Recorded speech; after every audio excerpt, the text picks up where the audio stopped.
When it comes to cameras today, one of the most important features isn't megapixels, or even lens selection. It's stabilization. The ability of a camera to keep footage smooth can make or break your video. Whether you're walking with the camera in your hand, vlogging on the go, or filming in places where a tripod isn't possible, stabilization decides if your video feels watchable or distracting. This is why the comparison between the Nikon ZR and the Lumix S9 is so fascinating. On paper, both cameras offer in-body image stabilization, often called IBIS, but the way they deliver results is very different. And when tested in the real world at the same focal length of 40 mm, the differences become impossible to ignore. Watchable. This highlights something deeper. Stabilization doesn't just affect technical quality, it affects storytelling. Shaky footage feels tense, distracting. Smooth footage feels professional, engaging. Audiences might not know why one clip feels better than another, but they can see and feel the difference. Another factor is how stabilization interacts with sensor processing. Nikon's footage with electronic stabilization often looks softer. Fine details blur slightly, motion smears a bit.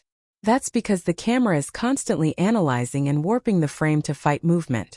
Panasonic's system, on the other hand, seems to keep detail sharper while still reducing shake. Photo. Both can do both, but the emphasis shows. Now let's look at usability. A camera is only as good as the experience it gives you while shooting. The Nikon ZR is clean, minimal, and familiar to anyone who has used Nikon DSLRs in the past. The menus lean toward photographers. The ergonomics are strong. The grip feels solid. If you spend your time taking stills, it feels natural. The Lumix S9 is smaller, lighter, and geared toward mobility. The menus emphasize video functions. The stabilization settings are simple and effective. It feels like a tool made for creators who move a lot: vloggers, travelers, run-and-gun shooters. You can feel this difference in just a few minutes of handling both. Another angle is image quality. Nikon sensors are famous for sharpness and dynamic range. Photos from the ZR have that signature Nikon look. Detailed, natural, with smooth color transitions. For still shooters, this is gold.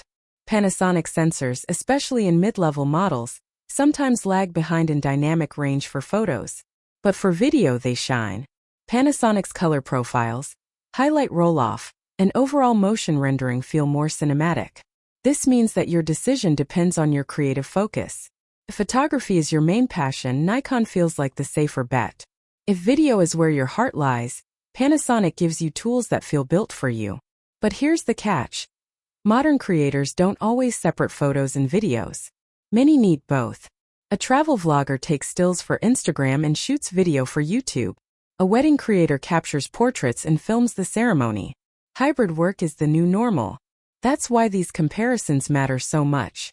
Because one weakness, like shaky stabilization, can affect your whole workflow.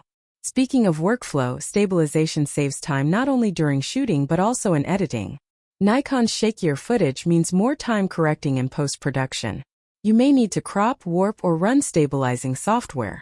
That takes effort, reduces resolution, and can still leave artifacts. Panasonic's smoother footage often needs less fixing.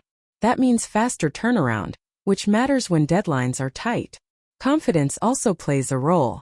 With Nikon, you sometimes second-guess yourself. Should I slow down my steps? Should I mount the gimbal? Will the footage hold up? That hesitation interrupts your creative flow. With Panasonic, you're freer. You can react to moments in real time without worrying that the shot will be ruined. That freedom has value. Now let's talk about electronic tricks versus natural performance. Nikon tries to fix limitations with digital correction. But as we saw, that creates side effects: the jello effect, warped lines, softer details. Panasonic, by contrast, leans on strong hardware and refined algorithms. Yes, it crops more, but the result looks natural. Viewers may not even realize stabilization is working. And that's the point. Good stabilization should disappear. But stabilization is only part of the story. Autofocus is another battlefield. Nikon's autofocus has improved a lot in recent years, especially for stills. But in video, it sometimes lags in consistency. Panasonic used to struggle in this area too, with older contrast detect systems. But in the S9, phase detect autofocus changes the game. Tracking feels smoother and more reliable, especially for faces and moving subjects. Battery life also matters. Nikon cameras traditionally offer strong endurance. You can shoot stills for hours. Panasonic, in smaller models, sometimes compromises on battery life for portability. That means more frequent charging or carrying spares. For travel shooters, this becomes a real factor. Lens ecosystems are another layer. Nikon's Z mount has expanded, but premium glass is often expensive. Third-party support is growing but not as wide as older Nikon F-mount lenses. Panasonic uses the L-mount alliance shared with Leica and Sigma. That opens up a wide range of lens options, including affordable third-party choices. For video shooters, Sigma's fast primes on the L-mount are particularly attractive. Now let's bring this back to real creators. Imagine two people starting their journey. One buys a Nikon ZR. They shoot amazing photos, sharp and clean. But when they turn to video, their handheld clips feel shaky. To fix this, they buy a gimbal, adding cost and weight. They spend more time editing, trying to polish shaky clips. The result is good, but it takes effort.